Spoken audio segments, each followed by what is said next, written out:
Hello, I'm Nick Cobrad from Howick Engineering. I wish I could be there in person today, but unfortunately I'm at our head office in New Zealand. I know the UK market reasonably well, having spent many years based in Harrogate looking after the UK. For those of you who don't know who Howick is, we're a third generation family owned engineering business.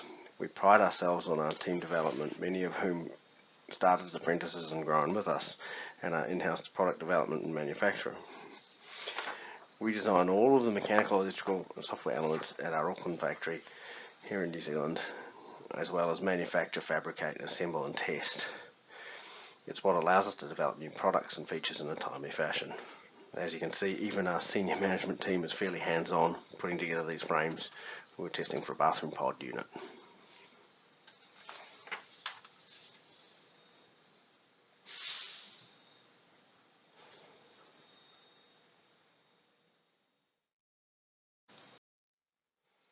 The Howick Group is actually made up of 4 companies. Howick itself focuses on global markets and machinery and technology design. Our other businesses are focused on the local New Zealand market and act as prototyping and development facility close to home. They are roll forming services, which is split between construction products and custom small run roll forming of a couple of hundred different products on our specialised machinery. Speed Floor, which is our steel joist and composite concrete flooring solution supplier in the New Zealand market. And Central Steel Framings, which is a frame and truss production facility based in Taupo, New Zealand. These businesses allow us to do R&D from across our product range and prototyping for our customers out of the view of their local markets. In late 2017, we were given the opportunity to be part of the BUILDspace residency program. We put one of our Framer 3200 machines into the facility to use and develop the vision of industrialised construction. This led to a number of opportunities for new and existing customers to push the boundaries of DFMA in a no-risk situation before taking learnings back out into production. The projects range from purely commercial to purely experimental. This video will explain what the BUILDspace is all about. There really isn't anything to compare it to. It's kind of a unique space, like in the entire field of fabrication and research. Actually, I'm quite sure there's no other place in the world where I could do this project like this. We're using this space as a space where you can fabricate anything. So as Autodesk moves from being just about design to being about design and making, we need places to make things. As landscape architects, we're really interested in the ability to have a large space to do a much larger scale level of prototyping than we're able to do in our office. Just having access to all of these crazy tools quickens our design cycle. We can easily just go through and laser cut a few things out, so it lets us move fast. Having the flexibility to be in a space that allows for prototyping manufacturing is pretty invaluable to us. That's something that we haven't been able to find easily elsewhere. Our technology centers, we collaborate with industry, with academic teams, and with startups to speculate and validate and test ideas about the future of the industries we serve. Without the materials, technology that are in this space, it wouldn't be achievable. It's been so great. Not only the Autodesk employees, they've been super helpful, but also the other builders and residents have been really helpful, and that's a really cool thing. It definitely helps to be in the place where this work is happening. The reason that Autodesk has facilities like this is to help us understand what our tools will need to do in the future. And it's basically a future visioning function for the company. It's not possible to do that as individual. You have to have a lot of people around you, and I think this space, it's about that. It's about gathering people and gathering knowledge at one place. Everyone that works here, there's no problem that can't be solved. I think it's really cool that Autodesk has made a place that people can experiment. I think just being here, you just feel an energy and a passion for creative and innovative work, and we're really just going at it every day, and that's been fantastic.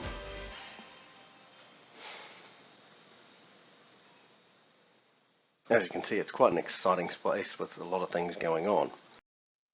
Our first project was the fit out of level 3 of the BUILDspace, bringing together a team made up of Autodesk, Struxop Solutions, Central Ceilings, Turner Construction and ourselves. It proved a great learning curve for all involved. The building itself was a challenge, with a 5-inch drop from one corner to the other across the floor and a host of other real-world inconsistencies. We moved the machine up to the construction zone mainly because we could. Normally we wouldn't recommend this just because of handling of the coil and all the other issues of handling product, but we did it because we could.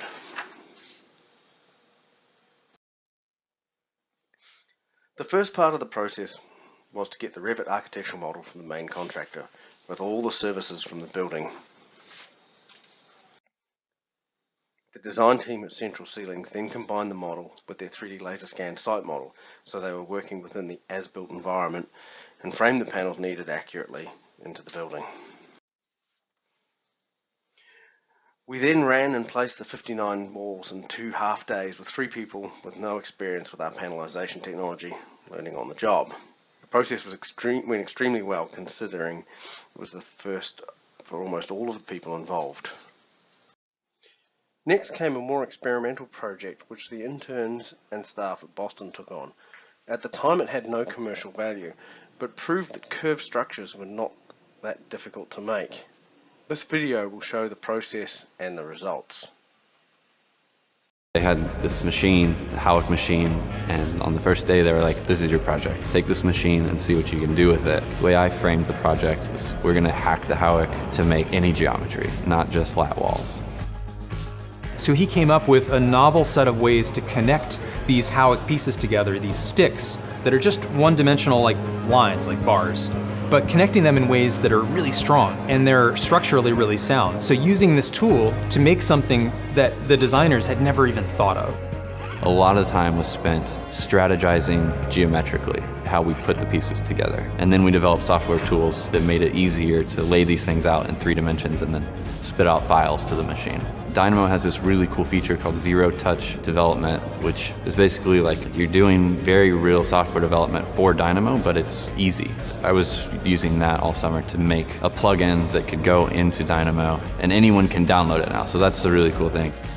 The biggest opportunity that we have using tools from Autodesk is just collaboration and interdisciplinarity and sort of removing the barriers that traditionally made it difficult for people with different backgrounds to kind of share their knowledge onto a single project. The things that we worked on this summer, all were using kind of totally different areas of research that Autodesk is working on, but then pulling it all together with platforms like Fusion and Dynamo and Revit. What it allows is sort of pulling data and pulling information from disparate sources and manifesting it into something like the Howick structure.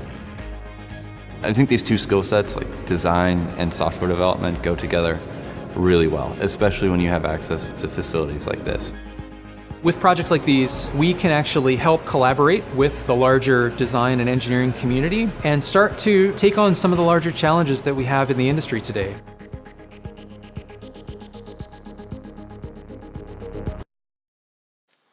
So the curved structures and the Dynamo tools developed in the course of this project sparked an idea that we started looking at how could it be applied in a commercial project and what could we do with it. Curved roof elements that are normally done by hand on site look like a good opportunity. This is where our customer KHS&S entered the picture. Based in California with projects across the US, they specialize in fit outs and theming, with many of the Las Vegas casinos having been done by them. If you've ever been to the Venetian Caesar's Palace or the Harry Potter theme park in LA, you will have seen their handiwork. They're always looking for ways to improve the delivery of these complex and time-consuming works. Taking a soffit assembly and analysing it, they were looking for material and time savings. KHS&S engaged with the team in Boston to apply some creative thinking to come up with a real-world test case. Here is where we can put the Dynamo tools to good use, taking the architectural model and applying the automated framing generation. In this case, the structure was combined by an inner and outer surface and not linear in overall shape.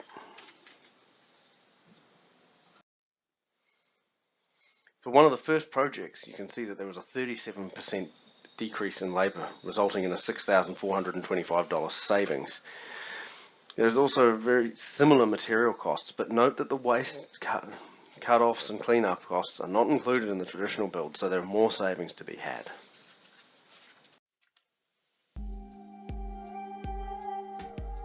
Taking the Dynamo tools further, the team at Blocks Built wanted to see what could be built as a self-supporting 3D structure.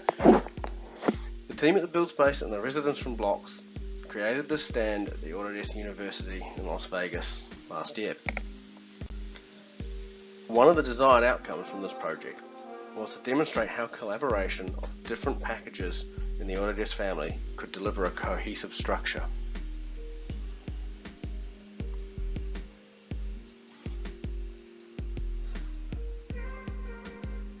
You can see the complexity of the model and all the work that went into getting it right.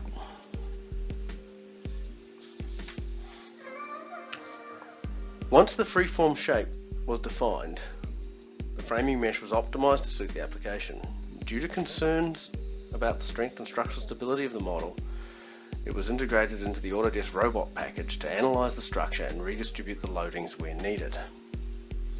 Once the structure was defined, the model was taken into the Autodesk Fusion package to develop all the cladding panels and the CNC routing paths, taking into account all the fixing positions that were pre-punched using the framing machine and the steel framing. You can see that the ease with the structure is being assembled, even though there are no two components the same. We were also exhibiting at the event, building a prototype hospital clinic designed by the team at Virginia Tech, and when a component was damaged during unpacking, we were able to rerun it on site from the CNC files. The beauty of having access to the Technology Centre is that it allows for everyone to take on projects like this that we would not otherwise tackle. You can see how the structure comes together, remembering that many of the crew building it were event staff who had never seen the framing before and were being directed by the BUILDspace team.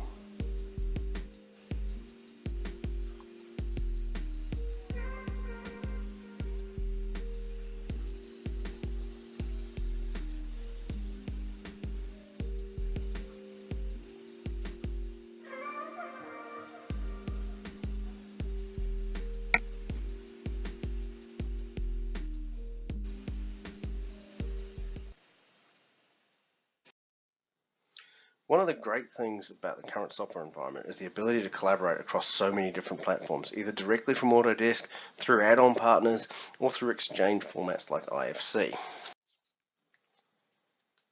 There are a number of other construction products that can be driven from the same models. For example, strut for M&E applications. Again, the concept is designed for manufacture with minimal waste, by putting the holes in the correct places, allowing for mechanical plant assemblies to be built to spec off-site.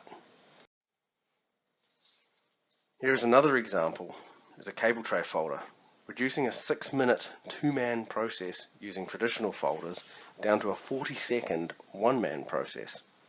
The pre-punched blanks are folded in batches of varying sizes and quantities. Note that this machine was in its initial testing in this video, so the outfeed tables are not in place. It's a good example of how we apply problem solving.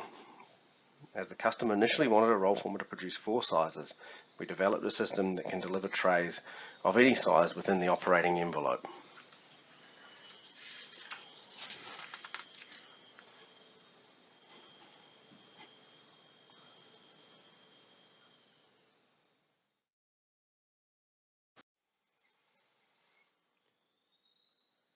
We are currently developing a new system that will be launched at the BUILDspace early next year, but this is a teaser from my R&D records. Here are the first trials of our telescopic stud system. The benefit of this is that we can build panels off-site and allow a large tolerance for installation discrepancies during the installation on-site. On the first live test project, the installation contractor managed to install the product in half the normal time, reducing the project timeline by 3 weeks.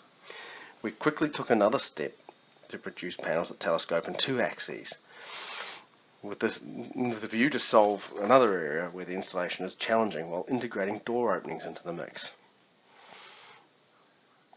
Our aim is to make use of the skills at the BUILDspace and the expertise available to solve many other problems for site installation on traditional buildings, allowing us to take more production off-site.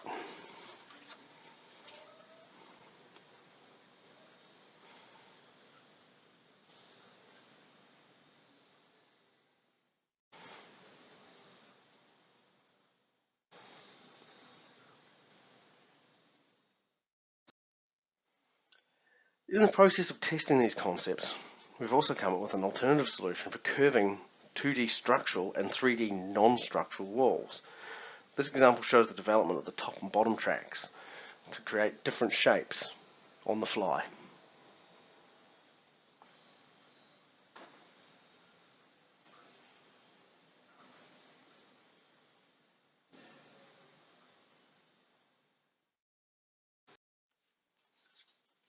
same tooling design can then be applied to complex repeatable elements. This is a sample panel before and after the second curving process. It's the same panel, and we can ship them flat before curving to site and curve them on site. So if you have any questions, please feel free to reach out to me. My details are on this slide, but I'm sure the team at BuildSite will be happy to pass them on to anyone who wishes to get in touch. I'm going to be up in the UK at the Offsite Construction Expo in Coventry on the 24th and 25th. So if you're attending, please come by and say hello.